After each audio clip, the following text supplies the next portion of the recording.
Olá, amigos do canal Conf, retornando aqui o nosso vídeo sobre o ensino da contabilidade. Estávamos falando sobre o contrato pedagógico. Então, contrato pedagógico nada mais é, reforçando um pouquinho aí, né? Que um contrato mesmo. Você vai levar um contrato impresso, pode até ser digital, mas o impresso ele causa um impacto maior. Primeiro dia de aula, né? Lógico, você não vai entrar logo com o contrato, você vai fazer toda aquela técnica. Nós vamos até aprender uma técnica também aqui de quebra-gelo, né? Como começar um encontro. E você vai, então, depois de usar a técnica quebra-gelo, da turma se apresentar, você vai começar a apresentar o plano de aulas, né? Para aquele semestre ou para aquele período que você vai estar em sala com esses alunos. Muito bem. Então, você apresenta o plano de forma sugestiva, né? Ou seja, de que eles troca com eles experiências sobre a construção desse plano. E aí, então, você vai para o contrato pedagógico. Acontece que antes do contrato pedagógico, eu costumo aplicar uma técnica chamada brainstorm. Bom, brainstorm, ela não é exatamente uma técnica pedagógica. É uma técnica para levantar ideias, sugestões, né? Então, ela pode ser aplicada em ambiente empresarial, em vários tipos de ambiente. Mas eu apliquei aqui no ambiente pedagógico. Bom, e como é que eu faço? Vamos ver. Olha só, então, antes de eu falar sobre o contrato pedagógico, eu combino com essa técnica. A técnica do brainstorm, ela é bastante conhecida, como eu disse, né? E o que ela faz? É uma técnica que tem por objetivo desenvolver a criatividade, proporcionar o desbloqueio da turma acerca de um tema, acerca de um assunto, né? Aquece a classe, porque você faz com que os alunos se manifestem, falem o que estão pensando, e você vai, com isso, criando um clima de aquecimento ali e tal. Gera um desafio, né? Um desafio de buscar entender alguma coisa, buscar um conhecimento. Então, é uma técnica muito boa para estimular a criatividade, para estimular a resolução de problemas. Nas indústrias, se usa muito isso, né? Onde você começa a colocar os funcionários para dar ideias. Olha, estamos com um problema X aqui, por exemplo, um problema, sei lá, nós X. E aí você deixa que as pessoas livremente vão falando soluções. E muitas vezes acaba saindo aí uma grande ideia para a resolução de um problema.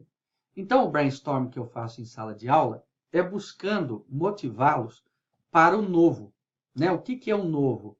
É uma mudança. Geralmente, quando eu começo uma turma nova, geralmente eles vêm daquele ensino tradicional, o ensino onde o professor fala e o aluno escuta, e a chamada concepção bancária de ensino, né? Paulo Freire já falava disso.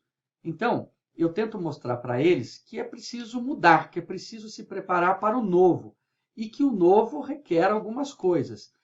Então, o que eu estou fazendo com isso? À medida que eu uso essa técnica, eu estou fazendo com que eles vão assimilando aquilo que eu quero, que no fundo é apresentar o contrato pedagógico. Então, por que você vai nos apresentar um contrato pedagógico? Você vai fazer eu assinar um papel onde eu me comprometo com o meu ensino.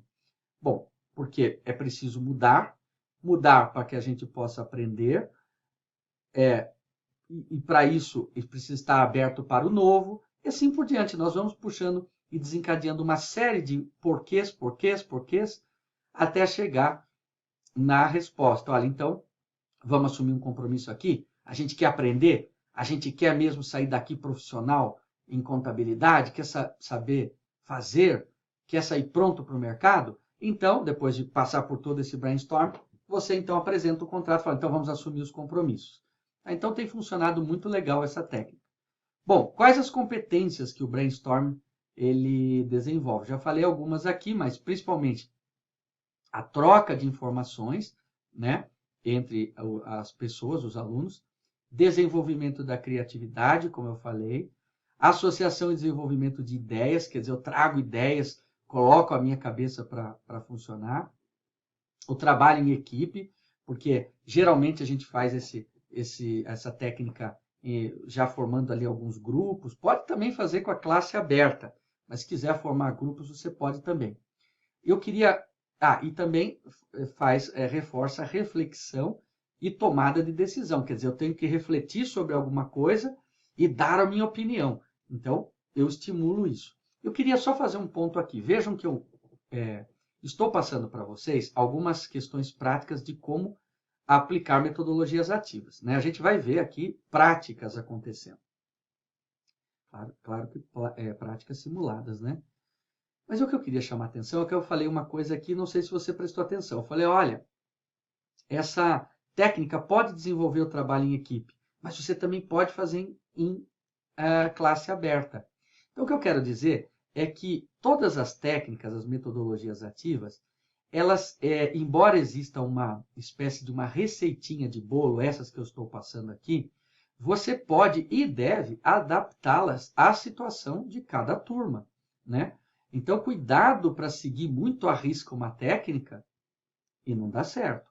Então, toda vez que você for desenvolver uma técnica, uma metodologia ativa, você precisa escrevê-la antes da aula, né? Roteirizar, testar se possível. Se não der para testar, leve um plano B e até um plano C. Se a técnica furar, você tem outra alternativa, como eu expliquei o caso, por exemplo, do Peer Instruction.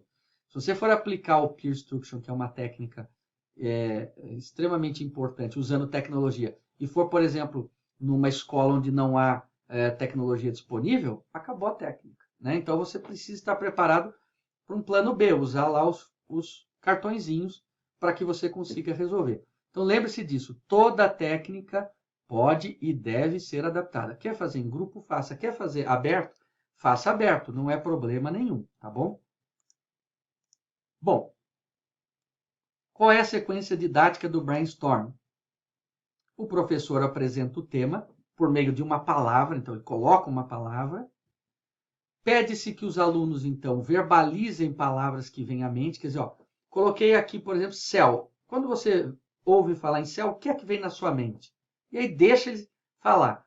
Enquanto ele fala, o professor registra no quadro ou por post-its, como ele estiver fazendo. Se for na lousa, vai pondo em volta da palavra céu, vai pondo lá tudo que os alunos falarem.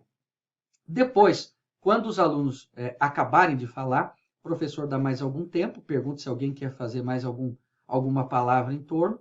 Não querendo, o professor então começa a organizar com o grupo as manifestações. É como se ele fosse limpando as ideias, lapidando para deixar em volta daquela palavra aquele conceito que ele quer passar. E aí, então, o aluno descobre o que ele quer falar. Vamos ver um exemplo aqui na prática? Então, aqui um quadrinho sobre, uma foto aí sobre o brainstorm. Todo mundo falando as ideias aqui e alguém anotando ali, que no caso é o nosso professor. Olha um exemplo aqui. Então, por exemplo, eu coloco na minha aula lá, primeiro dia, mudança. Por que eu coloco a palavra mudança por primeiro? Porque eu quero que eles primeiro pensem assim, olha, o professor está trazendo aqui algo diferente, algo novo para nós. Então, eu já trago a questão da mudança como um elemento para pensar. Então, alguém vai falar alguma coisa. Imagine que eles falam desconforto. Eu coloco aqui desconforto. Por quê? Toda mudança gera desconforto, né? E assim vou fazendo. Vamos supor que a segunda palavra que eles falem é incerteza. Então, eu coloco ali do lado e vou colocando em volta e deixo eles livres para falar. É muito importante que o professor aqui não faça intervenções para não romper a cadeia de raciocínio e a criatividade dos alunos, ok? Muito bem. Depois da palavra mudança, só voltando aqui um pouquinho, depois que a gente forma todo esse mapa de conceito aqui, a gente muda a palavra. Então, por exemplo, então a gente quer mudar. Mudança gera desconforto, gera incerteza, mas mudança é bom porque ela traz novos conhecimentos e tal. Quando eu formo um conceito em cima disso, o que eu faço? Eu abro outra palavra. Então, novo. O que é o novo? E assim eu vou indo. Até eu construir uma cadeia lógica de raciocínio, onde eu consiga passar para o aluno, ou sensibilizar o aluno, para que eu quero que ele mude, para o novo, para que ele tenha mais conhecimento, para que ele aprenda de um outro jeito, para que ele se torne independente, para que ele se forme um bom profissional. Então, o professor vai puxando através das palavras essa sequência e vai deixando os alunos soltarem as ideias. Bom, essa foi a segunda parte da nossa aula aqui sobre o contrato pedagógico e o brainstorm. Então, na próxima aula eu vou consolidar essa prática e vou apresentar o contrato pedagógico. Aguardo vocês lá. Até mais.